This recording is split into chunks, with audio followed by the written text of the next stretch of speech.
بسم اللہ الرحمن الرحیم۔ السلام علیکم بہنوں بھائیوں، میں سورہ بقرہ کی آیت 124 سے 126 تک کی تفسیر بیان کرتی ہوں۔ جب تک بنی اسرائیل کی امامت کا دور تھا، بیت المقدس مرکز دعوت رہا اور وہی قبلہ اہل حق بھی رہا، اور خود نبی عربی صلی اللہ علیہ وسلم آپ کے پیرو بھی اس وقت تک بیت المقدس ہی کو قبلہ بنائے رہے، مگر جب بنی اسرائیل اس مصنف سے باضابطہ معزول کر دی گئے تو بیت المقدس کی مرکزیت آپ ختم ہو گئی۔ لہذا اعلان کیا گیا کہ اب وہ مقام دین الہی کا مرکز ہے جہاں سے اس رسول کی دعوت کا ظہور ہوا ہے، اور چونکہ ابتداء میں ابراہیم علیہ السلام کی دعوت کا مرکز بھی یہی مقام تھا، اس لیے اہل کتاب اور مشرکین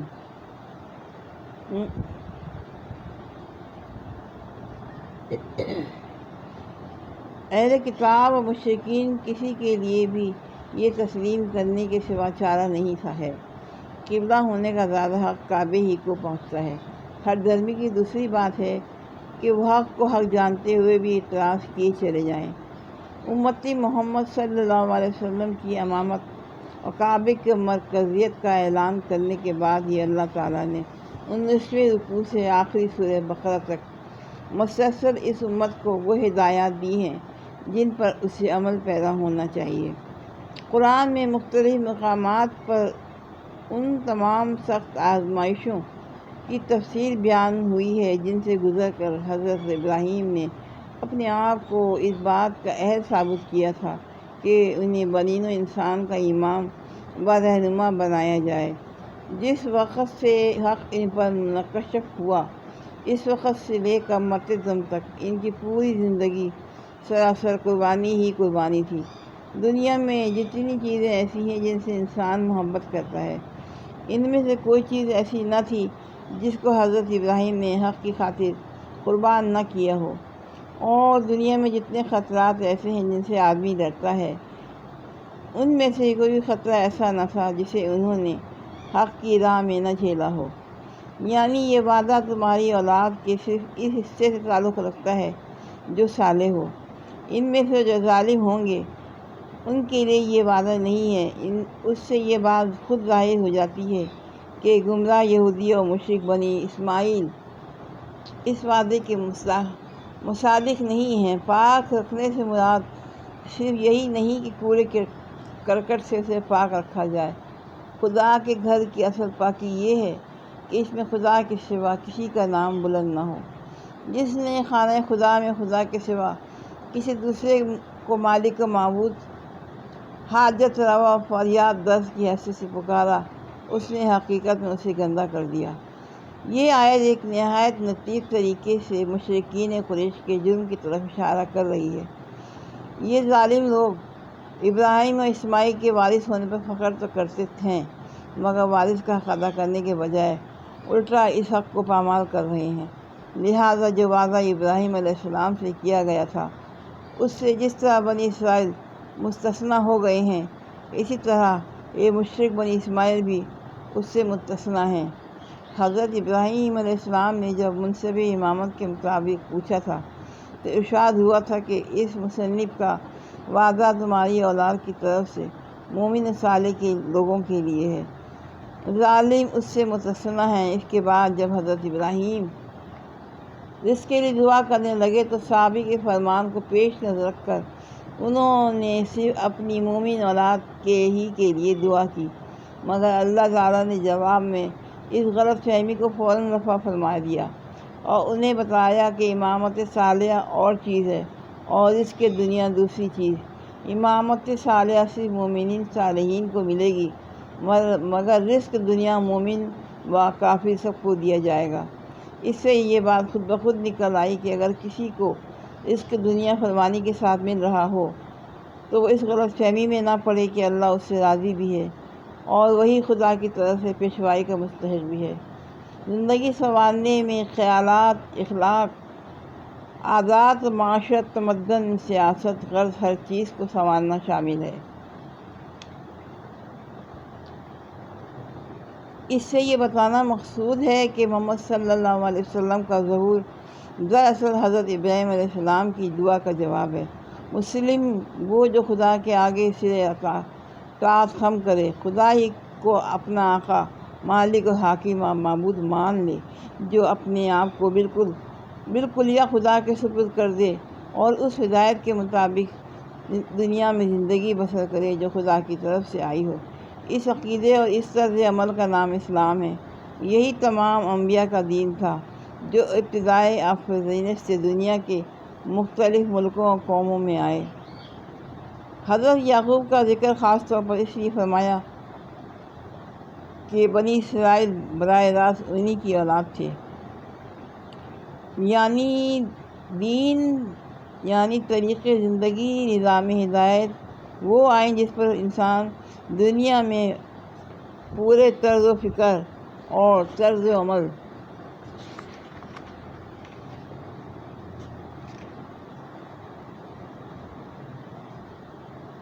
عمل بنا رکھے۔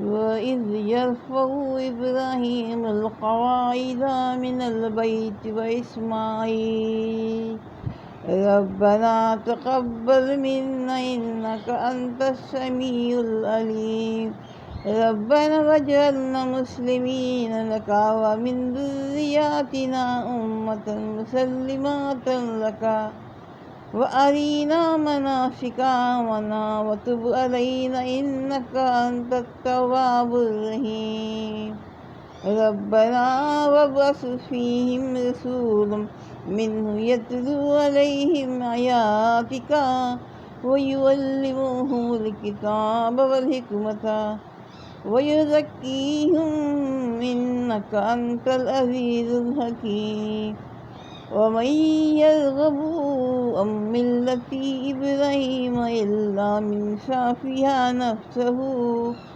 وَلَقَدِ اصْطَفَيْنَاهُ فِي الدُّنْيَا وَإِنَّهُ فِي الْآخِرَةِ لَمِنَ الصَّالِحِينَ إِذْ قَالَ لَهُ رَبُّهُ أَسْلِمْ قَالَ أَسْلَمْتُ لِرَبِّ الْعَالَمِينَ وَوَصَّى بِهَا إِبْرَاهِيمُ بَنِيهِ وَيَعْقُوبُ يَا بَنِيَّ إِنَّ اللَّهَ اصْطَفَىٰ لَكُمُ الدِّينَ فَلَا تَمُوتُنَّ إِلَّا وَأَنْتُمْ مُسْلِمُونَ أَمْ كُنْتُمْ شُهَدَاءَ إِذْ حَضَرَ يَعْقُوبَ الْمَوْتُ إِذْ قَالَ لِبَنِيهِ مَا تَعْبُدُونَ مِن بَعْدِي قَالُوا نَعْبُدُ إِلَٰهَكَ وَإِلَٰهَ آبَائِكَ إِبْرَاهِيمَ وَإِسْمَاعِيلَ وَإِسْحَاقَ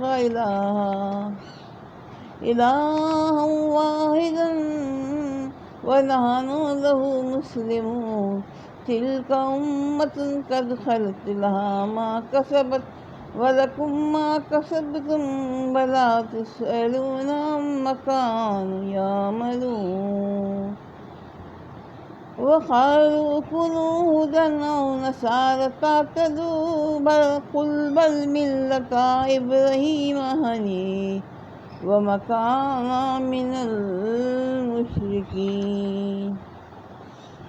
ترجمہ۔ اور یاد کرو ابراہیم اور اسماعیل جب اس گھر کی دیواریں اٹھا رہے تھے تو دعا کرتے جاتے تھے کہ اے ہمارے رب، ہم سے یہ خدمت قبول فرما لے۔ تو سب کی سننے اور سب کچھ جاننے والا ہے۔ اے رب، ہم دونوں کو اپنا مسلم و مطیع فرمان بنا۔ ہماری نسل سے ایک ایسی قوم اٹھا جو تیری مسلم ہو۔ ہمیں اپنی عبادت کے طریقے بتا اور ہماری کوتاہیوں سے درگزر فرما۔ تو بڑا معاف کرنے والا اور رحم کرنے والا ہے۔ اور اے رب، ان لوگوں میں خود انہی کی قوم سے ایک ایسا رسول اٹھائیو جو انہیں تیری آیات سنائے، ان کو کتاب اور حکمت کی تعلیم دے اور ان کی زندگیاں سنوارے۔ تو بڑا مقتدر اور حکیم ہے۔ اب کون ہے جو ابراہیم کے طریقے سے نفرت کرے اور جس نے خود اپنے آپ کو حماقت و جہالت میں مبتلا کر لیا ہو؟ اس کے سوا کون یہ حرکت کر سکتا ہے؟ ابراہیم تو وہ شخص ہے جس کو ہم نے دنیا میں اپنے کام کے لیے چن لیا اور آخرت میں اس کا شمار صالحین میں ہوگا۔ اس کا حال یہ تھا کہ جب اس کے رب نے اس سے کہا مسلم ہو جا تو اس نے فوراً کہا میں مالک کائنات کا مسلم ہو گیا۔ اسی طریقے پر چلنے کی ہدایت اس نے اپنی اولاد کو کی تھی اور اسی کی وصیت یعقوب اپنی اولاد کو کر گیا۔ اس نے کہا تھا میرے بچوں، اللہ نے تمہارے لیے یہی دین پسند کیا ہے، لہٰذا مرتے دم تک مسلم ہی رہنا۔ پھر کیا تم اس وقت موجود تھے جب یعقوب اس دنیا سے رخصت ہو رہا تھا؟ اس نے مرتے وقت اپنے بیٹوں سے پوچھا بچوں میرے بعد تم کس کی بندگی کرو گے؟ ان سب نے جواب دیا ہم اسی ایک خدا کی بندگی کریں گے جسے آپ نے اور آپ کے بزرگوں ابراہیم، اسماعیل اور اسحاق نے خدا مانا ہے، ہم اسی کے مسلم ہیں۔ وہ کچھ لوگ تھے جو گزر گئے، جو کچھ انہوں نے کمایا وہ ان کے لیے ہے اور جو کچھ تم کماؤ گے وہ تمہارے لیے ہے۔ تم سے یہ نہ پوچھا جائے گا کہ وہ کیا کرتے تھے۔ یہودی کہتے ہیں یہودی ہو تو راہ راست پاؤ گے، عیسائی کہتے ہیں عیسائی ہو تو ہدایت ملے گی۔ ان سے کہو نہیں، بلکہ سب کچھ چھوڑ کر ابراہیم کا طریقہ، اور ابراہیم مشرکوں میں سے نہ تھا۔ مسلمانوں کہو کہ ہم ایمان لائے اللہ پر اور اس کی ہدایت پر جو ہماری طرف نازل ہوئی ہے اور جو ابراہیم، اسماعیل، اسحاق، یعقوب اور اولاد یعقوب کی طرف نازل ہوئی تھی، جو موسیٰ اور عیسیٰ اور دوسرے تمام پیغمبروں کو ان کے رب کی طرف سے دی گئی تھی۔ ہم ان کے درمیان کوئی تفریق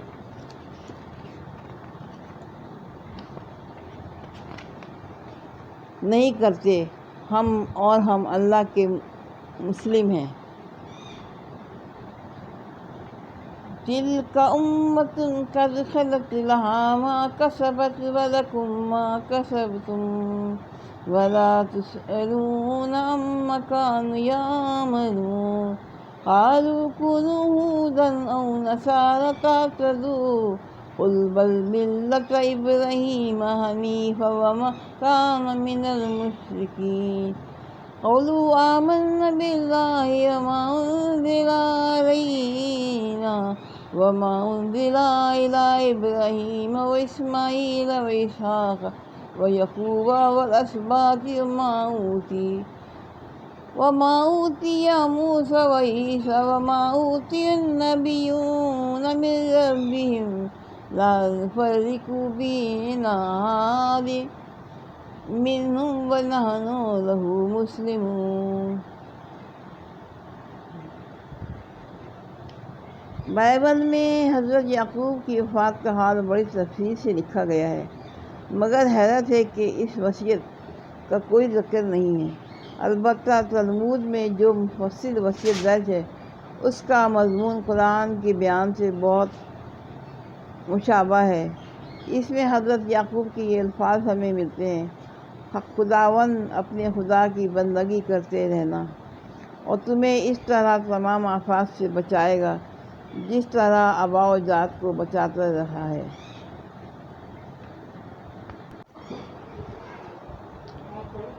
خداوند اپنے خدا کی بندگی کرتے رہنا، وہ تمہیں اسی طرح تمام آفات سے بچائے گا جس طرح تمہارے آباء و اجداد کو بچاتا رہا ہے۔ اپنے بچوں کو خدا سے محبت کرنے اور اس کے احکام بجا لانے کی تعلیم دینا تاکہ ان کی محنت زندگی دراز ہو، کیونکہ خدا ان لوگوں کی حفاظت کرتا ہے جو حق کے ساتھ کام کرتے ہیں اور اس کی راہوں پر ٹھیک ٹھیک چلتے ہیں۔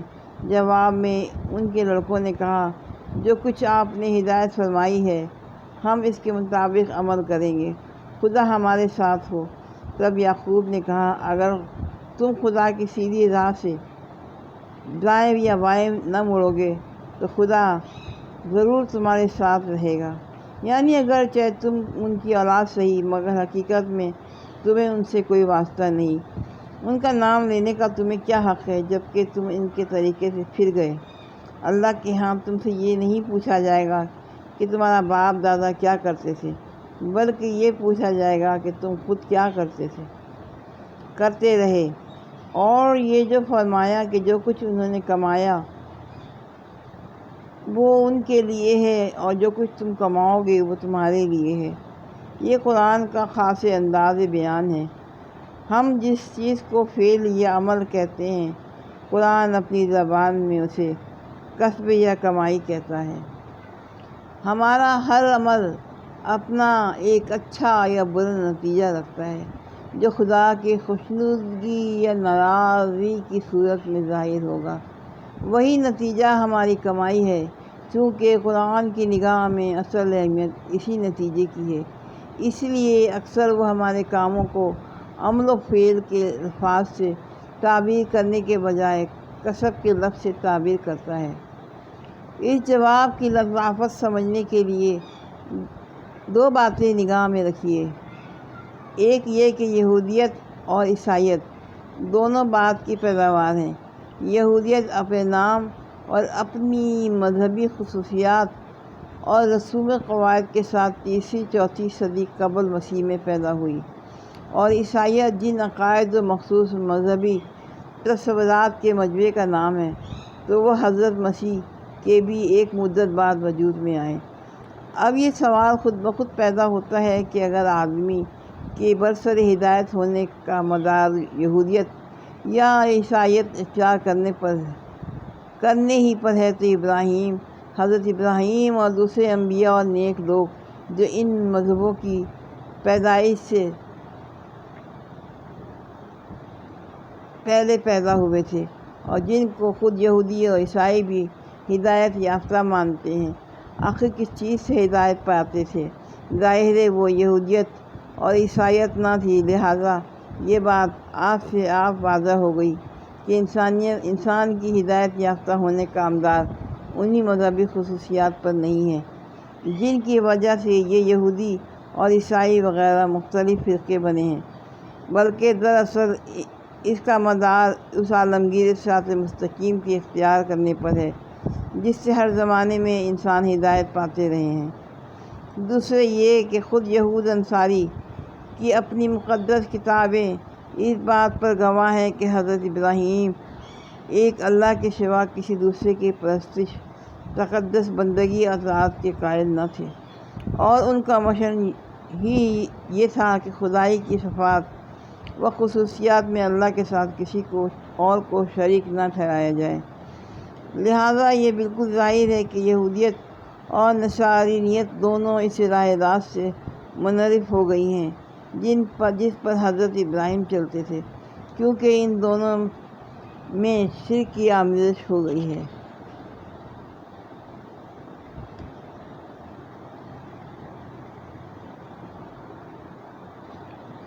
فَإِنْ آمَنُوا بِمِثْلِ مَا آمَنْتُمْ بِهِ فَقَدِ اهْتَدَوْا وَإِنْ تَوَلَّوْا فَإِنَّمَا هُمْ فِي شِقَاقٍ فَسَيَكْفِيكَهُمُ اللَّهُ وَهُوَ السَّمِيعُ الْعَلِيمُ۔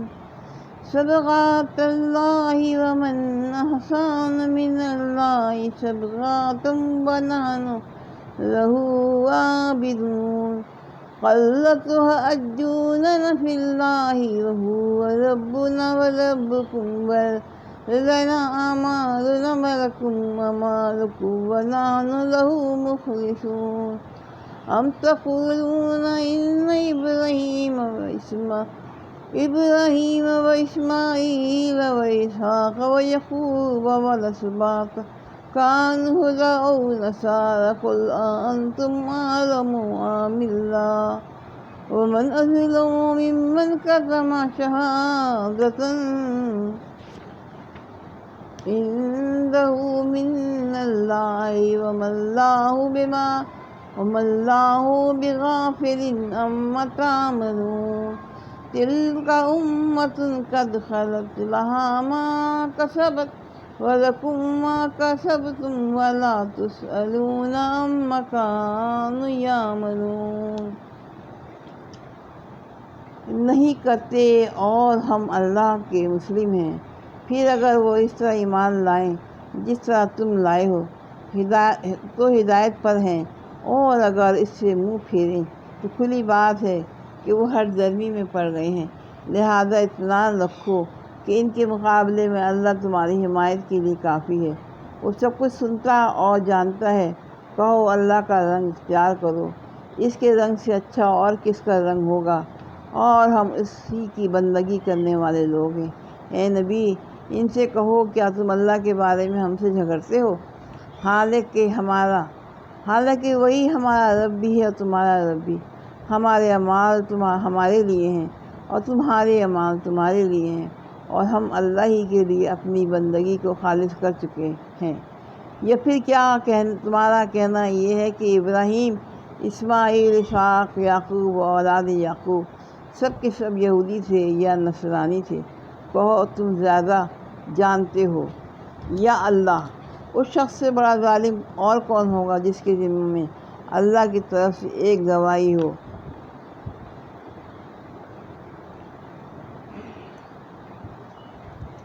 وہ اسے چھپائے تمہاری حرکات سے۔ اللہ غافل نہیں ہے۔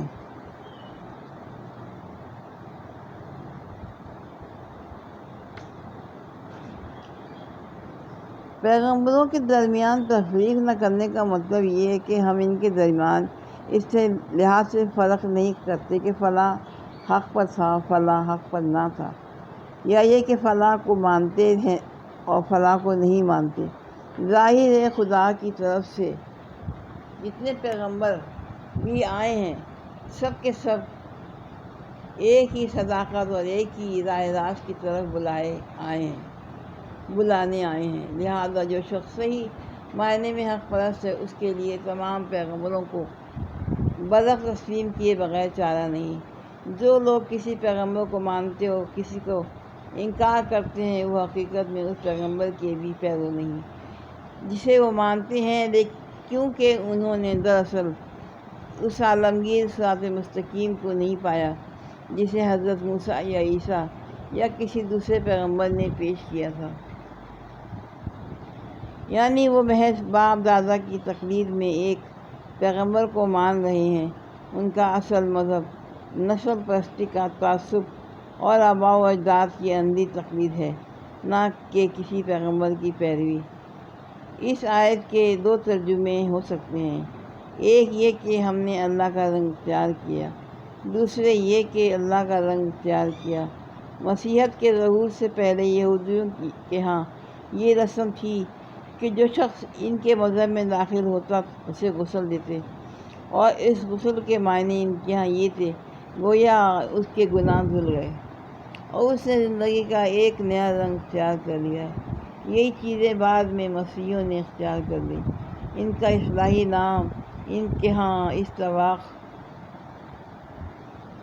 استباق بپتسمہ ہے، اور یہ استباق نہ صرف ان لوگوں کو دیا جاتا ہے جو ان کے مذہب میں داخل ہوتے ہیں بلکہ بچوں کو بھی دیا جاتا ہے۔ اسی کے متعلق قرآن کہتا ہے، اس رسمی استباق میں کیا رکھا ہے؟ اللہ کا رنگ اختیار کرو جو کسی پانی سے نہیں چڑھتا بلکہ اس کی بندگی کا طریقہ اختیار کرنے سے چڑھتا ہے۔ یعنی ہم یہی تو کہتے ہیں کہ اللہ ہی ہم سب کا رب ہے اور اسی کی فرمانبرداری ہونی چاہیے۔ کیا یہ بھی کوئی ایسی بات ہے کہ اس پر تم ہم سے جھگڑا کرو؟ جھگڑے ماں اگر کوئی موقع ہے بھی تو وہ ہمارے لیے ہے نہ کہ تمہارے لیے، کیونکہ اللہ کے سوا دوسروں کو بندگی کا مستحق تم ٹھہرا رہے ہو نہ کہ ہم۔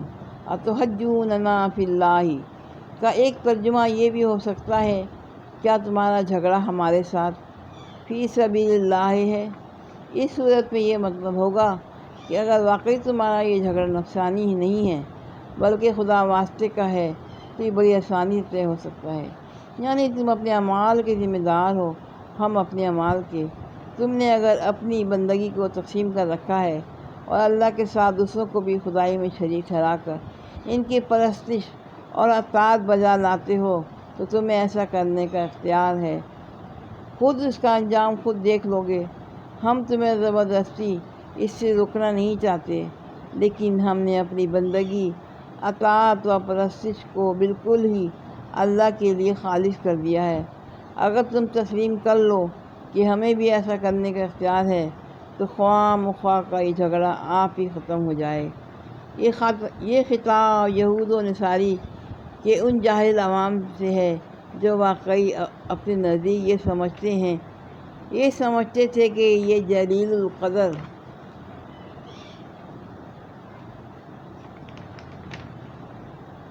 انبیاء سب کے سب یہودی یا عیسائی تھے۔ بسم اللہ الرحمن الرحیم۔ سيقول السفهاء من الناس ما ولهم عن قبلتهم التي كانوا عليها قل لله المشرق والمغرب يهدي من يشاء إلى صراط مستقيم وكذلك جعلناكم أمة وسطا لتكونوا شهداء على الناس ويكون الرسول عليكم شهيدا۔ وہ اسے چھپائے تمہاری حرکات سے، اللہ غافل تو نہیں ہے۔ وہ کچھ لوگ تھے جو گزر چکے، ان کی کمائی ان کے لیے تھی اور تمہاری کمائی تمہارے لیے۔ تم سے ان کے اعمال کے متعلق سوال نہیں ہوگا۔ نادان لوگ ضرور کہیں گے انہیں کیا ہوا؟ پہلے ہی جس قبیلے کی طرف رخ کر کے نماز پڑھتے تھے اس سے یکایک پھر گئے۔ اے نبی، ان سے کہو مشرق و مغرب سب اللہ کے ہیں، اللہ جسے چاہتا ہے سیدھی راہ دکھا دیتا ہے، اور اسی طرح تو ہم نے تمہیں ایک امت وسط بنایا ہے تاکہ تم دنیا کے لوگوں پر گواہ اور رسول تم پر گواہ ہو۔ انبیاء سب کے سب یہودی یا عیسائی تھے۔ یہ خطاب ان کے علماء سے ہے جو خود بھی اس حقیقت سے ناواقف تھے کہ یہودیت اور عیسائیت اپنی موجودہ خصوصیت کے ساتھ بہت بعد میں پیدا ہوئی، مگر اس کے باوجود وہ حق کو اپنے ہی فرقوں میں محدود سمجھتے تھے اور عوام کو اس غلط فہمی میں مبتلا رکھتے تھے کہ انبیاء کی مدتوں بعد جو عقیدے، جو طریقے اور جو اجتہادی ضابطے اور قاعدے ان کے فقہ، صوفیہ اور متکلمین نے وضع کیے، انہی کی پیروی پر انسان کی فلاح اور نجات کا مدار ہے۔ ان علماء سے جب پوچھا جاتا تھا کہ اگر یہی بات ہے تو حضرت ابراہیم، اسحاق، یعقوب وغیرہ انبیاء علیہ السلام آخر تمہارے ان فرقوں میں سے کس سے تعلق رکھتے تھے، تو وہ اس کا جواب دینے سے گریز کرتے تھے، کیونکہ ان کا علم انہیں یہ کہنے کی تو اجازت نہ دیتا تھا۔ ان بزرگوں کا تعلق ہمارے ہی فرقے سے تھا، لیکن اگر وہ صاف الفاظ میں یہ مان لیتے کہ یہ انبیاء یہودی نہ تھے نہ عیسائی، پھر ان کی حجت ہی ختم ہوتی جاتی تھی۔ نبی صلی اللہ علیہ وسلم ہجرت کے بعد مدینہ طیبہ میں 16 یا 17 مہینے تک بیت المقدس کی طرف رخ کر کے نماز پڑھتے رہے، پھر کعبے کی طرف منہ کر کے نماز پڑھنے کا حکم آیا، جس کی تفصیل آگے آتی ہے۔ یہ ان نادانوں کے اعتراض کا پہلا جواب ہے جو ان کے دماغ تنگ تھے، نظر محدود تھی، سمت اور مقام کے بندے بنے ہوئے تھے۔ ان کا گمان یہ تھا کہ کسی خاص سمت میں مقید ہے، اس لیے سب سے پہلے ان کے جاہلانہ اعتراض کی تردید میں یہی فرمایا گیا کہ مشرق اور مغرب سب اللہ کے ہیں۔ کسی سمت کو قبلہ بتانے کے معنی یہ نہیں کہ اللہ اسی طرف ہے۔ جن لوگوں کو اللہ نے ہدایت بخشی ہے وہ اس قسم کی تنگ نظریوں سے بالاتر ہوتے ہیں اور ان کے لیے عالمگیر حقیقتوں کے ادراک کی راہ کھل جاتی ہے۔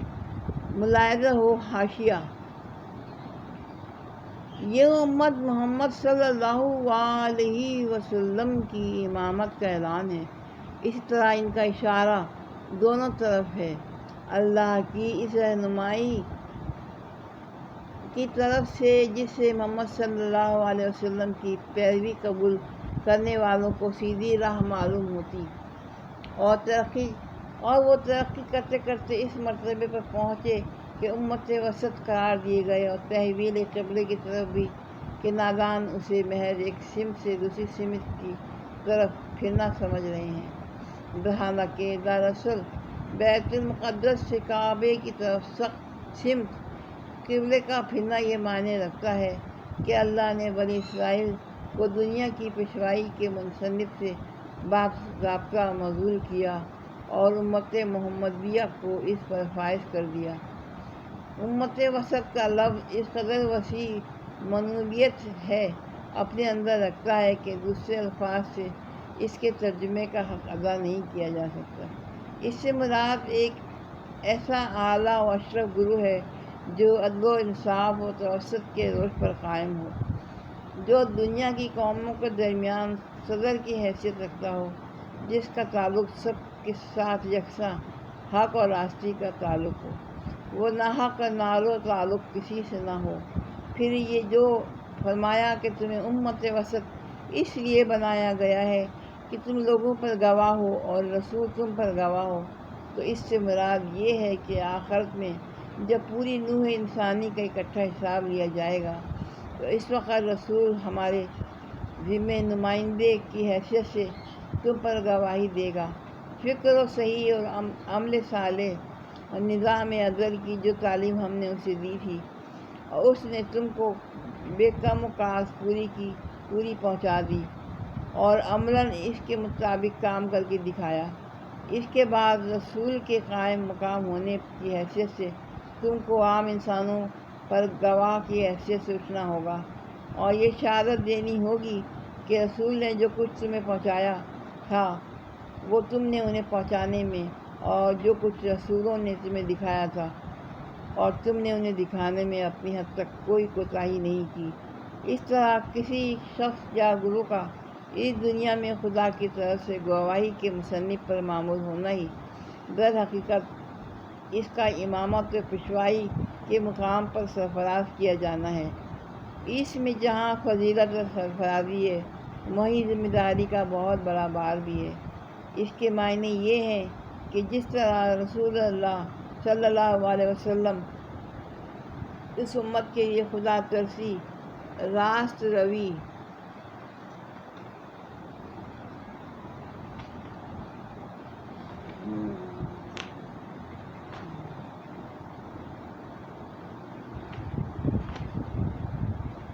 وَمَا جَعَلْنَا الْقِبْلَةَ الَّتِي كُنْتَ عَلَيْهَا إِلَّا لِنَعْلَمَ مَن يَتَّبِعُ الرَّسُولَ مِمَّن يَنقَلِبُ عَلَىٰ عَقِبَيْهِ وَإِنْ كَانَتْ لَكَبِيرَةً إِلَّا عَلَى الَّذِينَ هَدَى اللَّهُ وَمَا كَانَ اللَّهُ لِيُضِيعَ إِيمَانَكُمْ إِنَّ اللَّهَ بِالنَّاسِ لَرَءُوفٌ رَحِيمٌ قَدْ نَرَىٰ تَقَلُّبَ وَجْهِكَ فِي السَّمَاءِ فَلَنُوَلِّيَنَّكَ قِبْلَةً تَرْضَاهَا فَوَلِّ وَجْهَكَ شَطْرَ الْمَسْجِدِ الْحَرَامِ وَحَيْثُ مَا كُنْتُمْ فَوَلُّوا وُجُوهَكُمْ شَطْرَهُ۔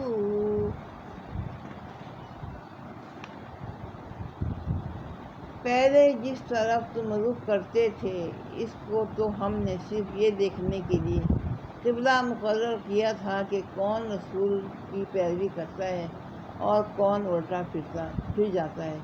یہ معاملہ تھا تو بڑا سخت، مگر ان لوگوں کے لیے کچھ بھی سخت ثابت نہ ہوا جو اللہ کی ہدایت سے فیضیاب تھے۔ اللہ تمہارے اس ایمان کو ہرگز ضائع نہ کرے گا۔ یقین جانو کہ وہ لوگوں کے حق میں نہایت شفیق و رحیم ہے۔ کہ تمہارے منہ کا بار بار آسمان کی طرف اٹھنا ہم دیکھ رہے ہیں، لو ہم اس قبیلے کی طرف تمہیں پھیرے دیتے ہیں جسے تم پسند کرتے ہو، مسجد حرام کی طرف رخ پھیر دو، اب جہاں کہیں تم اسی کی طرف منہ کر کے نماز پڑھ لو۔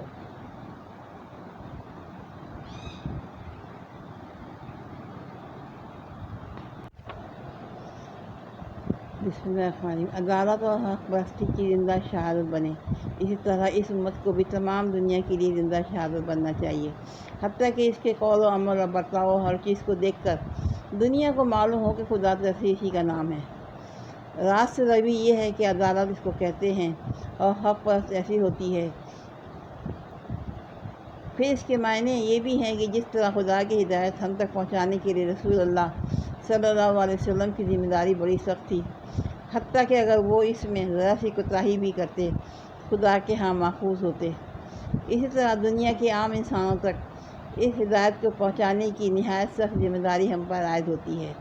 اگر ہم خدا کی عدالت میں واقعی اس بات کی شہادت نہ دے سکے کہ ہم نے تیری ہدایت جو تیرے رسول کے ذریعے ہمیں پہنچی تھی تیرے بندوں تک پہنچا دینے میں کوئی کوتاہی نہیں کی ہے، تو ہم بہت بری طرح پکڑے جائیں گے۔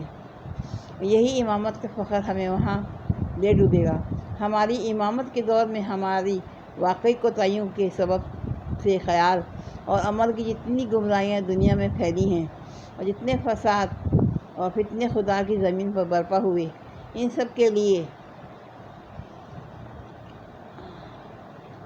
ائمہ شر و شیاطین انس و جن کے ساتھ ساتھ ہم بھی محفوظ ہوں گے۔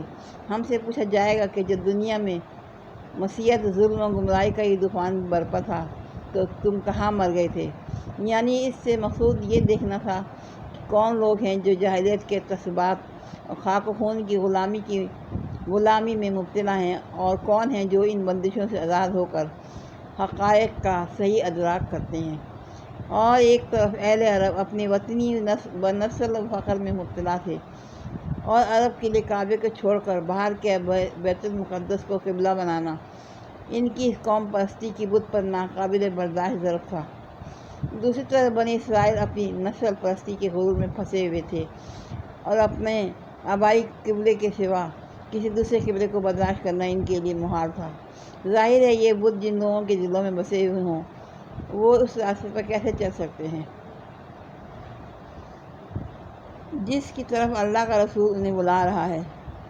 اس لیے اللہ نے ان بت پرستوں کو سچے حق پرستوں سے الگ چھانٹ دینے کے لیے پہلے بیت المقدس کو قبلہ مقرر کیا، تاکہ جو لوگ عربیت کی بت کی پرستش کرتے ہیں وہ الگ ہو جائیں۔ پھر اس قبلے کو چھوڑ کر کعبے کو قبلہ بنایا، تاکہ جو اسرائیلیت کے پرستار ہیں وہ بھی الگ ہو جائیں۔ اس طرح وہ لوگ رسول کے ساتھ رہ گئے جو کسی بت کے پرستار نہ تھے، محض خدا کے پرستار تھے۔ یہ ہے وہ اصل حکم جو تحویل قبلے کے بارے میں دیا گیا۔ یہ حکم رجب یا شعبان 2 ہجری میں نازل ہوا۔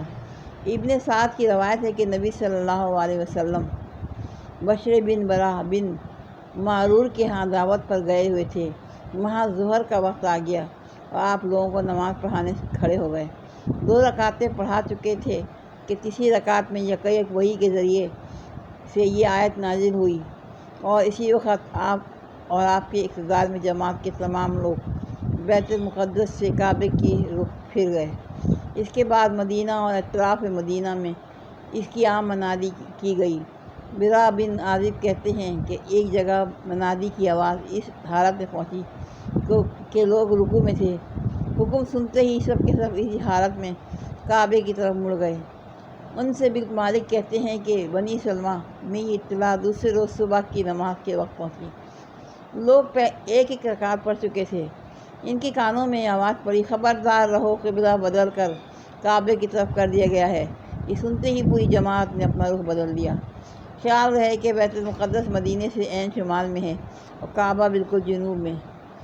نماز با جماعت پڑھتے ہوئے قبلہ تبدیل کرنے میں لامحالہ امام کو چل کر مقتدیوں کے پیچھے آنا پڑا ہوگا، اور مقتدیوں کی طرف رخ ہی نہ بدلنا پڑا ہوگا، بلکہ کچھ نہ کچھ انہیں بھی چل کر اپنی صفیں درست کرنی پڑی ہوں گی۔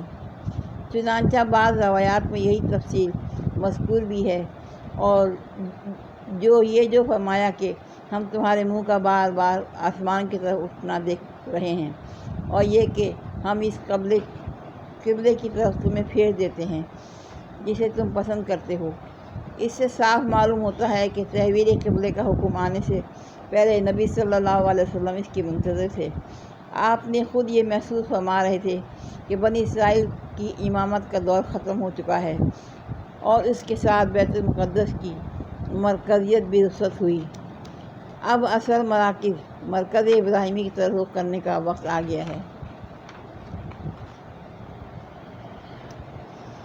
وَإِنَّ الَّذِينَ أُوتُوا الْكِتَابَ لَيَعْلَمُونَ أَنَّهُ الْحَقُّ مِنْ رَبِّهِمْ وَمَا اللَّهُ بِغَافِلٍ عَمَّا يَعْمَلُونَ وَلَئِنْ أَتَيْتَ الَّذِينَ أُوتُوا الْكِتَابَ بِكُلِّ آيَاتٍ مَا تَبِعُوا قِبْلَتَكَ وَمَا أَنْتَ بِتَابِعٍ قِبْلَتَهُمْ وَمَا بَعْضُهُمْ بِتَابِعٍ قِبْلَةَ بَعْضٍ وَلَئِنِ اتَّبَعْتَ أَهْوَاءَهُمْ مِنْ بَعْدِ مَا جَاءَكَ مِنَ الْعِلْمِ إِنَّكَ إِذًا لَّمِنَ الظَّالِمِينَ الَّذِينَ آتَيْنَاهُمُ الْكِتَابَ يَعْرِفُونَهُ كَمَا يَعْرِفُونَ أَبْنَاءَهُمْ وَإِنَّ فَرِيقًا مِّنْهُمْ لَيَكْتُمُونَ الْحَقَّ وَهُمْ يَعْلَمُونَ الْحَقُّ مِنْ رَبِّكَ فَلَا تَكُونَنَّ مِنَ الْمُمْتَرِينَ وَلِكُلٍّ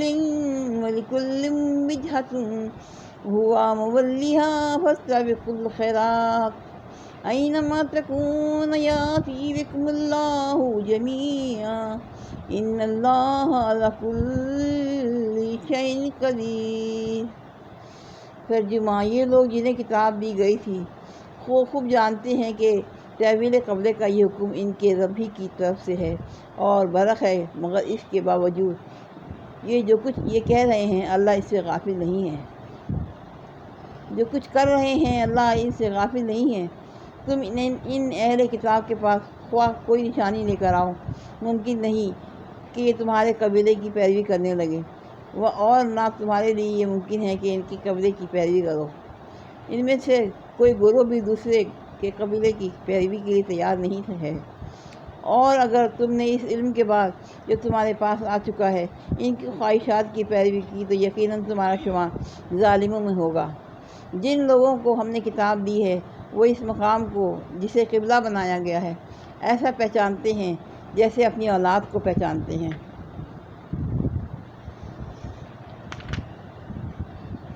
مگر ان میں سے ایک گروہ جانتے بوجھتے حق کو چھپا رہا ہے۔ یہ قطعی ایک امر حق ہے تمہارے رب کی طرف سے، لہٰذا اس کے متعلق تم ہرگز کسی شک میں نہ پڑو۔ ہر ایک کے لیے ایک رخ ہے جس کی طرف وہ مڑتا ہے، بس تم بھلائیوں کی طرف سبقت کرو، جہاں بھی تم ہوگے اللہ تمہیں پا لے گا، اس کی قدرت سے کوئی چیز باہر نہیں۔ تفسیر: مسجد حرام کے معنی ہیں حرمت و عزت والی مسجد۔ اس سے مراد وہ عبادت گاہ ہے جس کے وسط میں خانہ کعبہ واقع ہے، اور کعبے کی طرف رخ کرنے کا مطلب یہ نہیں ہے کہ آدمی خواہ دنیا کے کسی کونے میں ہو اسے بالکل ناک کی سیدھ میں کعبے کی طرف رخ کرنا چاہیے۔ ظاہر ہے کہ ایسا کرنا ہر شخص کے لیے ہر جگہ مشکل ہے، اس لیے کعبے کی طرف منہ کرنے کا حکم دیا گیا ہے، نہ کہ کعبے کی سیدھ میں۔ قرآن کی روح سے ہم اس بات کے لیے ضرور مکلف ہیں کہ حتی الامکان صحیح سمت کعبے کی تحقیق کریں، مگر اس بات پر مکلف نہیں ہیں ضرور بالکل ہی صحیح سمت معلوم کر لیں جس سمت کے متعلق ہمیں امکانی تحقیق سے ظن غالب ہو جائے یہ سمت کعبہ ہے، ادھر نماز پڑھنا صحیح ہے۔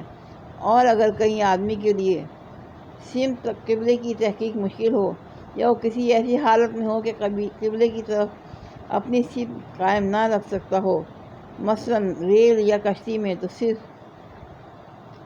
تو جس طرف اسے قبلے کا گمان ہو یا جس طرف رخ کرنا اس کے لیے ممکن ہو اسی طرف وہ نماز پڑھ سکتا ہے۔ البتہ اگر دوران نماز میں صحیح سمت قبلہ معلوم ہو جائے یا صحیح سمت کی طرف نماز پڑھنا ممکن ہو جائے تو نماز کی حالت میں ہی اس کی طرف پھر جانا چاہیے۔ مطلب یہ ہے کہ قبلے کے متعلق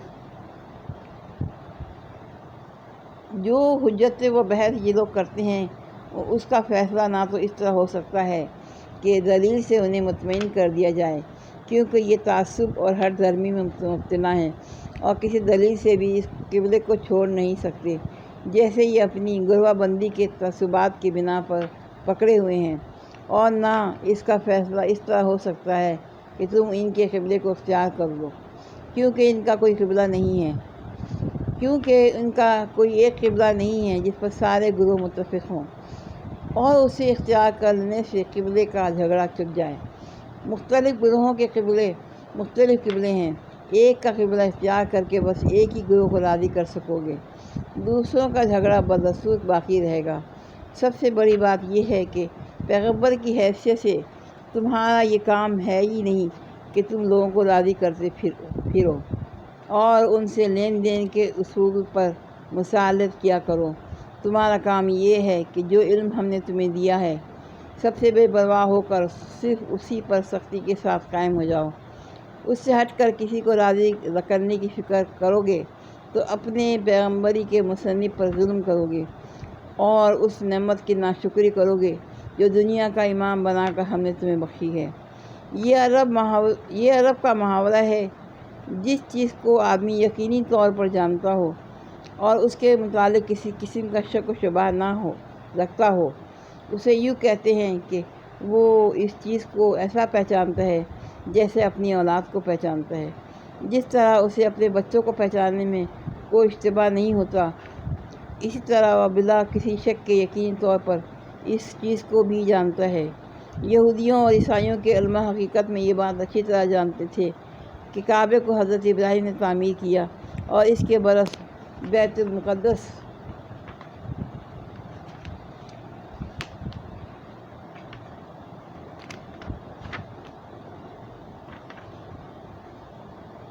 اس کے سوا 1300 برس بعد حضرت سلیمان کے ہاتھوں تعمیر ہوا۔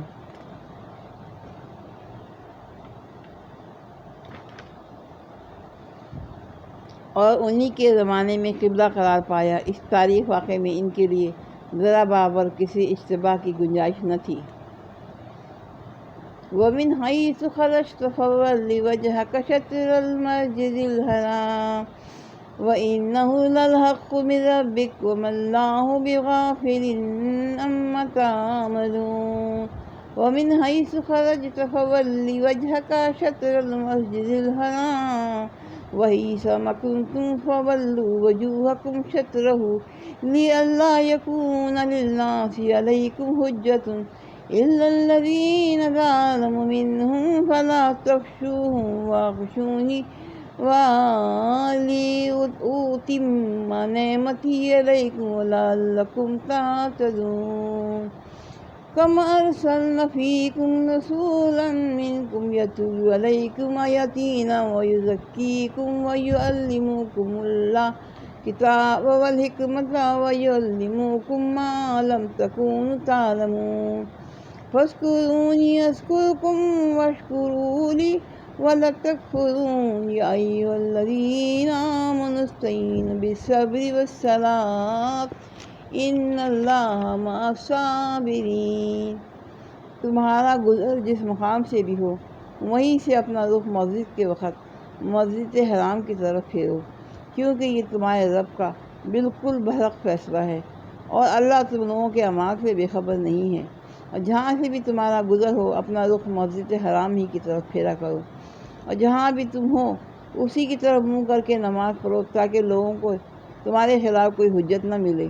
ہاں، جو ظالم ہے اس کی زبان کس حال میں بند نہ ہوگی، تو ان سے تم نہ ڈرو بلکہ مجھ سے ڈرو، اور اس لیے میں تم پر اپنی نعمت پوری کر دوں، اور اس توقع پر کہ میری اس حکم کی پیروی سے تم اس طرح فلاح کا راستہ پاؤ گے جس طرح تمہیں اس چیز سے فلاح نصیب ہوئی کہ میں نے تمہارے درمیان خود تم میں سے ایک رسول بھیجا جو تمہیں میری آیات سناتا ہے، تمہاری زندگیوں کو سنوارتا ہے، تمہیں کتاب اور حکمت کی تعلیم دیتا ہے، اور تمہیں وہ باتیں سکھاتا ہے جو تم نہ جانتے تھے، لہٰذا تم مجھے یاد رکھو، میں تمہیں یاد رکھوں گا، اور میرا شکر ادا کرو، کفران نعمت نہ کرو۔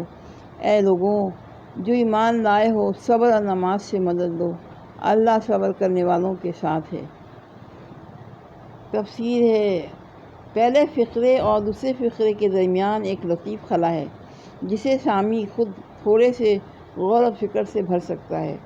مطلب یہ ہے کہ نماز جیسے پڑھنی ہوگی اسے بہرحال کسی نہ کسی سمت کی طرف تو رخ کرنا ہی ہوگا، مگر اصل چیز وہ رخ نہیں ہے جس طرف تم مڑتے ہو، بلکہ اصل چیز وہ بھلائیاں ہیں جنہیں حاصل کرنے کے لیے تم نماز پڑھتے ہو۔ لہٰذا سمت مقام کی بحث میں پڑھنے کے بجائے تمہیں فکر بھلائیوں کے حصول ہی کی ہونی چاہیے۔ یعنی ہماری اس حکم کو پوری پابندی کرو، کبھی ایسا نہ ہو کہ تم میں سے کوئی شخص مقرر سمت کے سوا کسی دوسری سمت کی طرف نماز پڑھتے دیکھا جائے، ورنہ تمہارے دشمنوں کو تم پر یہ اعتراض کرنے کا موقع مل جائے گا، کیا خوب امت وسط ہے، کیسے اچھے حق پرستی کے گواہ بنے ہیں، جو یہ بھی کہتے جاتے ہیں کہ یہ حکم ہمارے رب کی طرف سے آیا ہے اور پھر اس کی خلاف ورزی بھی کیے جاتے ہیں۔ نعمت سے مراد وہی امامت اور پیشوائی کی نعمت ہے جو بنی اسرائیل سے سلب کر کے اس امت کو دی گئی تھی۔ دنیا میں ایک امت کے دستیابی کا یہ انتہائی ثمرہ ہے، وہ اللہ کے امر تشریع سے اقوام عالم کی رہنمائی و پیشوائی بنائی جائے اور نوع انسانی کو خدا پرستی اور نیکی کے راستے پر چلانے کی خدمت اس کے سپرد کی جائے۔ یہ مصنف جس امت کو دیا گیا، حقیقت میں اس پر اللہ کے فضل و انعام کی تکمیل ہو گئی۔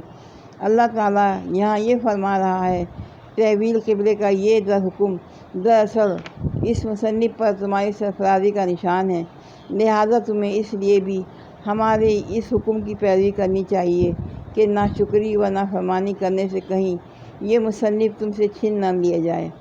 اس کی پیروی کرو گے تو یہ نعمت تم پر مکمل کر دی جائے گی۔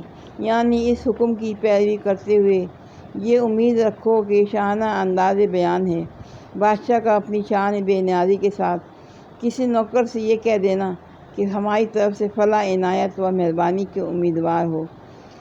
اس بات کے لیے بالکل کافی ہوتا ہے کہ وہ ملازم اپنے گھر شادیانے بجوائے اسے مبارکبادیاں دی جانے لگی۔ منصب امامت پر معمور کرنے کے بعد اب اس امت کو ضروری ہدایت دی جا رہی ہیں، مگر تمام دوسری باتوں سے پہلے انہیں جس بات پر متنبہ کیا جا رہا ہے وہ یہ ہے کہ یہ کوئی پھولوں کا بستر نہیں ہے جس پر آپ حضرت لٹائے جا رہے ہوں۔ یہ تو ایک عظیم الشان اور پرخطر خدمت ہے جس کو بار اٹھانے کے ساتھ ہی تم پر ہر قسم کی مصائب کی بارش ہوگی، سخت آزمائشوں میں ڈالے جاؤ گے، طرح طرح کے نقصانات اٹھانے پڑیں گے، اور جب صبر و ثبات و عزم و استقامت کے ساتھ ان تمام مشکلات کا مقابلہ کرتے ہوئے خدا کی راہ میں بڑھتے چلے جاؤ گے، تب تم پر عنایت کی بارش ہوگی۔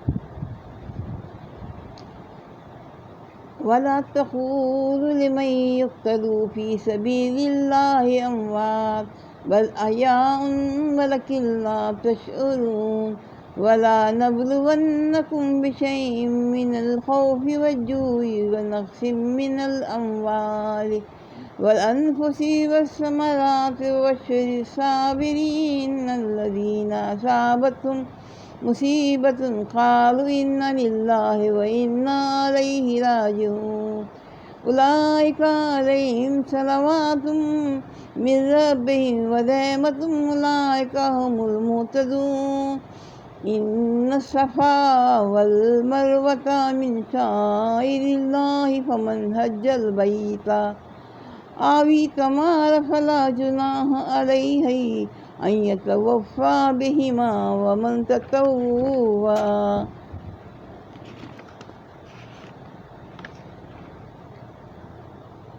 ترجمہ ساتھ ہے، اور جو لوگ اللہ کی راہ میں مارے جائیں انہیں مردہ نہ کہو، ایسے لوگ تو حقیقت میں زندہ ہیں مگر تمہیں ان کی زندگی کا شعور نہیں، اور ہم ضرور تمہیں خوف و خطر فاقہ کشی جان و مال کے نقصانات اور آمدنیوں کے گھاٹے میں مبتلا کر کے تمہاری آزمائش کریں گے۔ ان حالات میں جو لوگ صبر کریں اور جب کوئی مصیبت پڑے تو کہیں گے کہ ہم اللہ ہی کے ہیں اور اللہ ہی کی طرف ہمیں پلٹ کر جانا ہے، انہیں خوشخبری دے دو، ان پر ان کے رب کی طرف سے بڑی عنایت ہوگی، اس کی رحمت ان پر سایہ کرے گی، اور ایسے ہی لوگ راہ راست رو ہیں۔ یقیناً صفا و مروہ اللہ کی نشانیوں میں سے ہے، لہذا جو شخص بیت اللہ کا حج یا عمرہ کرے اس کے لیے کوئی گناہ کی بات نہیں، تو وہ ان دونوں پہاڑیوں کے درمیان صحیح کر لے، اور جو برضا و رغبت کی کوئی بھلائی کا کام کرے، اللہ کو اس کا علم ہے اور اس کی قدر کرنے والا ہے۔